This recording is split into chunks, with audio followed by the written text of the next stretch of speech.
morning, or depending on when you're watching this, good afternoon, good evening, or good night. My name's Ross, and as always told out of Voice of Radio, so today we need to take a look at something weird which has come around. You see, I've heard some rumblings, including from Johnny Crambo over on Twitter, who has been to Family Dollar and actually found BREAKPoint in the wild, which is absurd. BREAKPoint is, well, let's just say not recent. Now, you need to bear in mind these are not your regular booster packs of BREAKPoint. These are booster packs, they're the free card booster packs, kind of ones, you find them in places in the US. Oh, I can't remember what any of these are. Like in Family Dollar, for instance, all right? And then you get yourself another card. Look, these aren't proper booster packs of BREAKPoints, but they still have potentially all the hits that are available in BREAKPoint, because all the, these cards have BREAKPoint in. So yes, it is absolutely fair to say they are not full packs, but anything that you could get from a pack of BREAKPoint can be pulled in here, and frankly, I think we're getting to the point where we can't be that choosy anymore. It's not like BREAKPoint is everywhere at this stage. BREAKPoint is, well, I think the euphemistic way of putting it is running out. Although I just need to remind you that the Japanese set was actually called Rage of the Broken Heavens and just had way cooler artwork.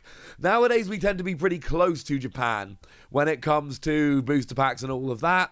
Back in the X and Y era, it wasn't always the case, and oh my word, is the Japanese set quite a bit cooler than ours, at least looking in terms of the booster packs. Now, I cannot tell you for certain how widespread this is. I would love to take a week or two and just travel around the US, going to Family Dollar in every possible place. That would be amazing. I would have a lot of fun. But, work, kids, that would cost a huge amount of money, etc. I've heard rumblings that these are out there, but this is the first time I've really seen somebody posting on Twitter going, hey, look, I found them. How widespread is this? Not sure. How many are there? Don't know.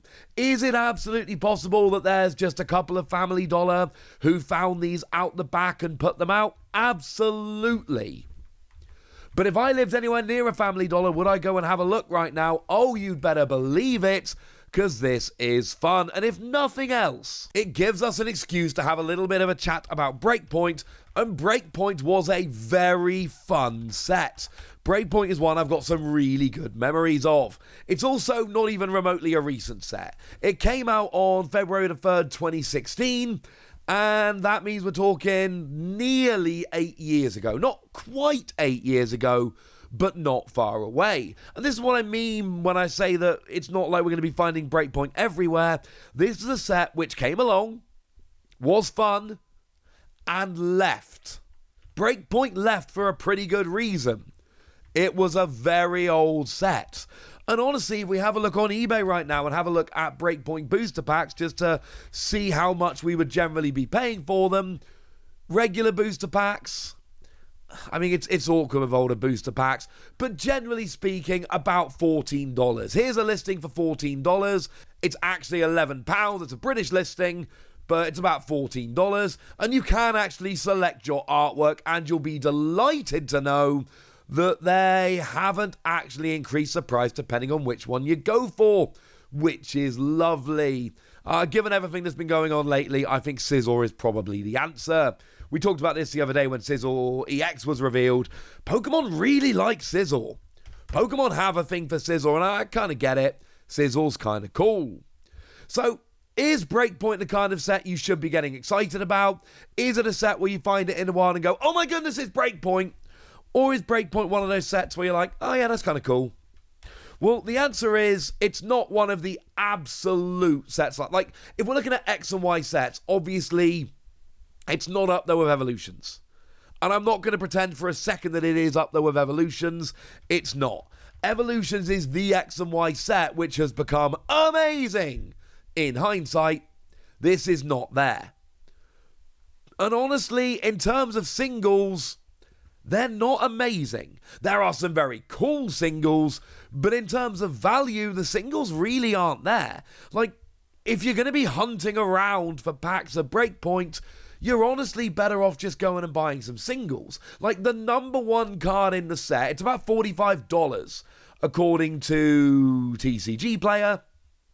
You're looking at the Gyarados. But they did this thing back in X and Y where they had these secret rare versions with gold borders and other Pokemon on there. So it is Gyarados, but you'll notice we've got a couple Pokemon like Greninja just kind of hanging out on the artwork because I don't know why not. And Gyarados EX was not a particularly playable card. It just happens to be there. I will say Gyarados, we'll get to there in a second, but Gyarados really monopolizes the top of this list. The other one that kind of gets up there is Skyler. Skyler is about a $40 card. It's full art Skyler. Is it the best Skyler? Well, depends how you feel. In terms of value, no. We've actually, since Shining Fates gave us a full art Skyler, we've actually legitimately had 3 full art Skylers. This one comes in the middle. According to TCG Player, the Boundaries Cross Skyler is currently about a $180 card. I have this card somewhere. This is my favourite, but artwork-wise, I don't really care. They're all pretty similar. This is the one that I pulled from... I think I actually pulled it from a free pack blister, you know, and I got computer search in the same free pack blister, which makes it about the best free pack blister you've ever seen in your entire life. I was very happy about this. I was there when Boundaries Cross came out. I'm old at this point. But my point is, this was a very cool card, and we all like Skyler, don't get me wrong, but this is not the best Skyler. It's not even honestly that close to the best Skyler. If we're being pedantic, it is like maybe 20% of the best Skyler, which is not ideal, frankly. So, yeah, that's where we are. And that's the second best card in the set at this stage. That is literally the number 2 card in the entire set. Otherwise, like I've said, it's quite a lot of Gyarados, if I'm honest with you. Gyarados is really taking over here. We've got the Full Art Mega EX, which is about a $25 card. We've got the Full Art EX, which is just under $20. And we've got the regular Mega Gyarados, which is about $15. And you might be thinking, oh, come on, we'll see, you're cherry picking. Nah, mate. The only non-Gyarados in the top 6 cards are the aforementioned Skyler and the Espeon, which comes in number 4 at about $20 between the 2 Full Art Gyarados. It really is a Gyarados heavy set, and bearing in mind, right, if I'm telling you the number 6 card in the set is regular Mega Gyarados at $15, that tells you everything you need to know. It is not a set full of particularly expensive cards, but it is an extremely cool set, and I very much come down on the side of, this is not a set that's going to be around forever. You might as well enjoy it while it's there. You know, if you're able to get it, why not? Like, I'm not saying Emboar EX is a good card, it's not. But it's like a $1 card and it's Emboar EX. For me personally, a lot of my memories of this set revolve around the Garchomp. I adore this Garchomp. It is the Garchomp, it's got Turbo Assault, does 60 damage, and you get to attach an energy from your discard pile to one of your Pokemon. Note how it doesn't say basic energy. And then 2 energy, 80 damage, 160 to an EX. I bubbled top 32 at a pretty large regional with this, and it was a card no one took seriously. I played a very good, very established player in round 1, won game 1, and they got tilted so hard they made a pretty serious mistake in gameplay, and when I went to call a judge, they just scooped. People did not like playing against Garchomp. Garchomp was awesome. Like, it wasn't perfect, don't get me wrong, but it was a fringe deck and it was fun and I loved it. So you know what? BREAKPoint was a very cool set. But I'm not going to sit here and tell you this is a set full of super valuable cards. It's not. And I'm not going to pretend for a second that it is. But it is a cool set, it is a set that's been gone for a while, and it is a set where your chances to go and pick it up are dwindling by the moment. I don't know exactly how widespread this is. It might just be in 1 or 2 family dollars, in which case that's a bit sad. But like I said a minute ago, absolute worst case scenario here, we've had a chance to talk about BREAKPoint, which is a set I have very fond memories of, because this also came out while I was casting, so I don't just have playing memories of this set, I have casting memories of this set as well, and that makes me happy. So yeah, that's what you need to know. And now it's over to you guys. Have you seen this in the wild? Have you checked your local Family Dollar? Have you been disappointed? Or have you been delighted? Let me know in the comment section, would ya? Go nuts! Be nice!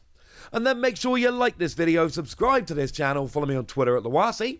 That's where we talk about Pokemon and a whole bunch of other card games. And please do consider checking out patreon.com/PTCGradio, where you can support the channel, get some bonus podcasts, join the Discord, and all kinds of fun things. And of course, get shout-outs on the channel, like the lovely Danger Morales, who's been a supporter of ours for a while now and is a very lovely person, so shout out to them for the support and the loveliness. But by far the most important thing as always, look after yourselves till next time, would ya? Thank you very much for watching. My name's Ross, and you've been watching PTCG Radio.